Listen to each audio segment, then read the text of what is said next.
Oke, bertemu lagi di channel kita.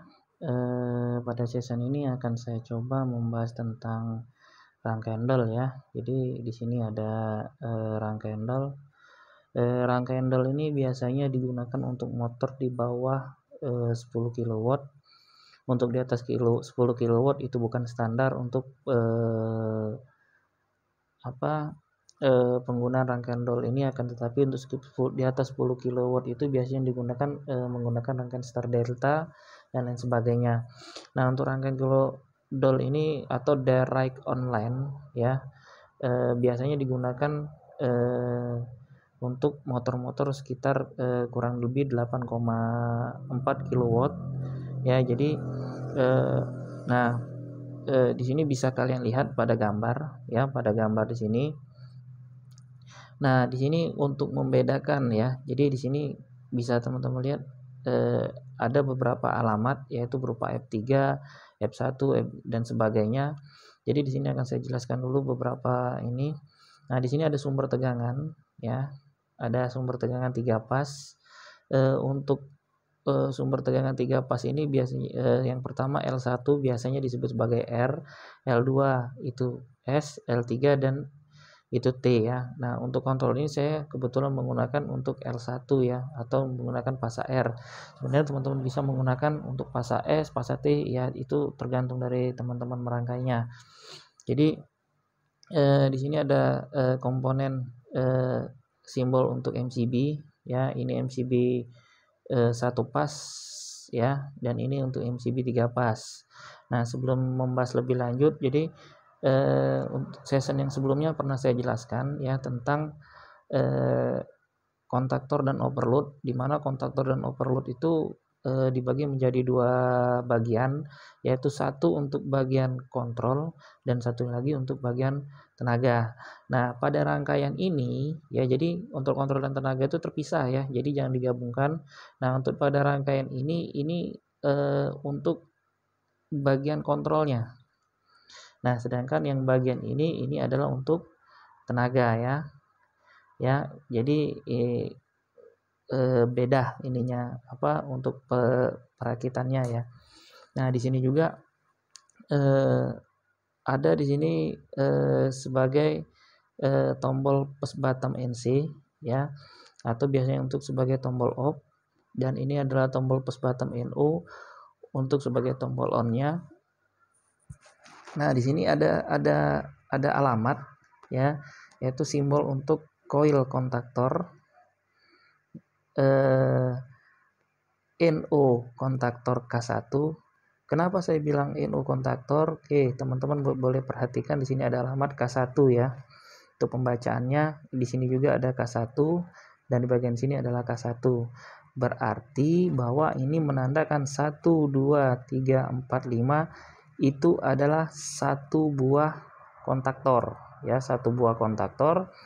Jadi bukan barang terpisah ya, ini bukan barang terpisah, akan tetapi ini adalah satu buah barang ya, satu buah komponen. Jadi dan selanjutnya di sini juga ada F1 ya, untuk simbol overload ya. Ini adalah simbol overload.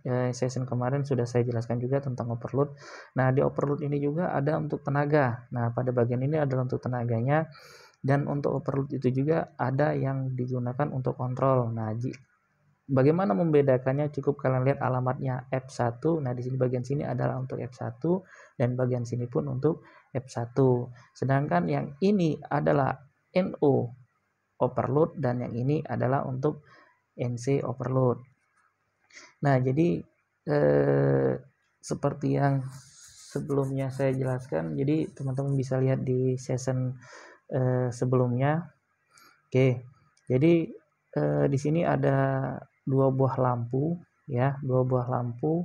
Lampu 1 itu sebagai indikator bahwa rangkaian kontrol ini berjalan normal ya, jadi posisi dia posisi on, dan lampu 2 itu sebagai indikasi atau indikator bahwa terjadi yang namanya beban lebih pada motor ataupun pada rangkaian.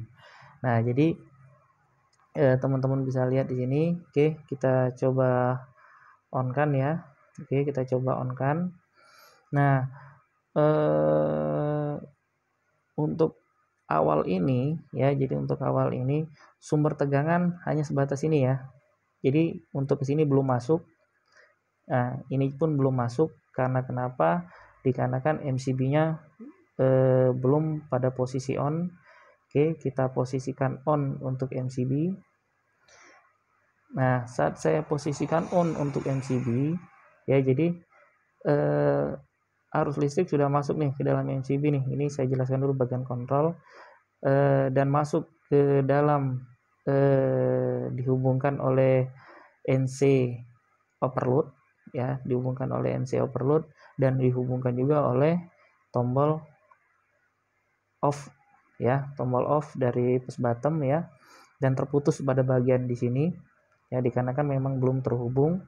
Dan untuk di bagian tenaganya pun dia hanya sebatas ini ya, sedangkan untuk kontak pada K1 ya, K1 tenaga itu masih belum terhubung ya. Jadi oke, kita coba tekan tombol on ya. Pada tombol on ini jadi teman-teman bisa lihat ya pada tombol on ini bahwa lampu L1 menyala dan K1 ya, pada K1 koil ya, ada kontaktor satu koil kontaktor K1 itu mendapatkan suplai tegangan dan motor pun kondisi menyala. Kok bisa seperti itu? Oke, kita jelaskan. Saat tombol S1 ini awalnya ditekan, oke saya ulangi, oke ya, oke saya ulangi ya, kita tekan dulu tombol off.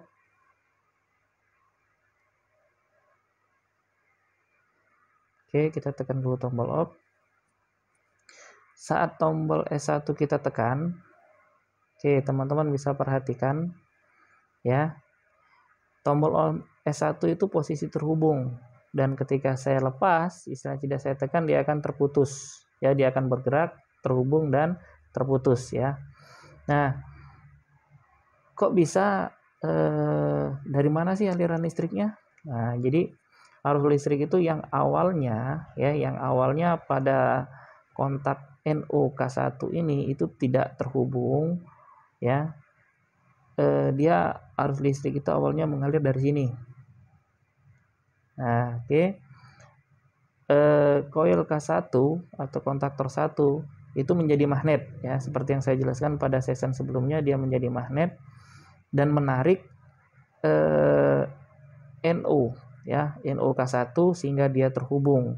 Dan untuk di tenaga pun dia ditarik dan akan terhubung dan mengalirkan sumber tegangan ke motor ya. Oke.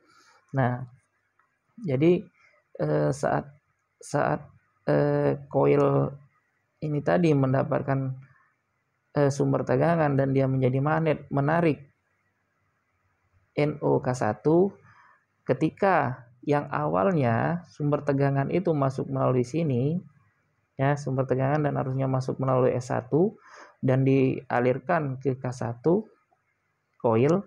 Nah, ketika tombol ini dilepas, arus listrik itu akan berpindah mengalir ke sini karena dia sudah mengunci ya. Jadi kira-kira seperti itu untuk pembacaan arusnya. Nah, dan sehingga membuat lampu indikator bahwa rangkaian dalam kondisi menyala. Nah, pada season sebelumnya juga pernah saya jelaskan fungsi daripada overload. Jadi fungsi dari overload itu berfungsi untuk pengaman ya, sebagai pengaman atau pendeteksi terjadinya beban lebih, yaitu terjadinya kerusakan pada motor dan sebagainya. Nah, overload ini untuk menghindari terjadinya kerusakan yang lebih parah. Sebagai contoh ya, ini sebagai contoh, seandainya pada sumber tegangan ya, terjadi pada sumber tegangan ini ada tegangan R, S dan T, itu terjadi ada 3 buah tegangan. Nah, untuk tegangan T ini hilang atau lost kontak ya, terjadi lost kontak yang pastinya motor dalam kondisi tidak bisa berputar ya, kondisi motor tidak bisa berputar dikarenakan dia kekurangan pas, dia hanya berdengung ya. Jadi posisinya dengung, posisinya seperti itu. Nah, saat dia mendengung seperti itu, terjadilah panas di dalam kumparan ini, sehingga arus yang masuk ke dalam rangkaian dari sumber R dan sumber S-nya tadi terlalu cepat, ya terlalu banyak, sehingga pada overload terdeteksi yang namanya panas. Nah, saat dia terdeteksi terjadinya panas, terdeteksi jadinya panas. Nah, terjadinya panas pada tenaga overload, ya. Jadi pada tenaga overload ini mendeteksi panas, maka dia akan memerintahkan pada kontak NC, ya, pada kontak NC yang terdapat di rangkaian kontrol, ya. Kontak NC yang terdapat di rangkaian kontrol, dia akan memutuskan sehingga K1 coil tidak mendapatkan suplai tegangan, ya, tidak mendapat suplai tegangan, sehingga magnetnya pun putus, ya. Jadi tidak ada magnet, sehingga kontak NU, ya, dan kontak tenaga itu terputus, sehingga untuk sumber tegangan pun itu tidak ada, ya, sehingga sumber tegangan tidak ada. Nah, dan pada overload ini pun dia memberikan, istilahnya membypass, pada rangkaian membypass yang awalnya itu kontak NO overload, ya. NO overload ini terputus, dia akan memberikan sinyal atau memberikan indikasi sebagai lampu bahwa terjadinya beban lebih pada rangkaian. Nah, jadi bisa teman-teman lihat di sini, jadi overload ini sangat penting, ya, untuk mengurangi risiko lebih terhadap rangkaian, ya, istilahnya lebih baik menambah sebuah komponen sebagai pengaman ketimbang terjadinya kerusakan yang lebih parah. Nah, jadi ketika overload ini kita reset, ya, kita reset overload ini, maka rangkaian akan kembali normal, ya, kembali normal seperti semula ketika atau sebelum tombol on ditekan, yaitu pada S1 ditekan, di mana K1 coil tidak mendapatkan suplai tegangan atau tidak menjadi magnet, dan lampu H2 pun tidak menyala, ya. Jadi bahwa rangkaian ini bisa atau siap digunakan kembali. Seandainya kalau teman-teman ada yang bingung, ya, ada yang bingung pada penjelasan saya ini, silakan teman-teman komentar. Kalau memang ada yang mau dipertanyakan, insyaallah nanti kita jawab. Dan perlu teman-teman ingat, ya, ini adalah untuk hardware, ya, untuk bagian hardware yang dipasang di bagian luar. Sedangkan untuk ke PLC nanti kita akan bahas di session selanjutnya, ya. Nah, jadi selamat mencoba, selamat berkarya, selamat belajar.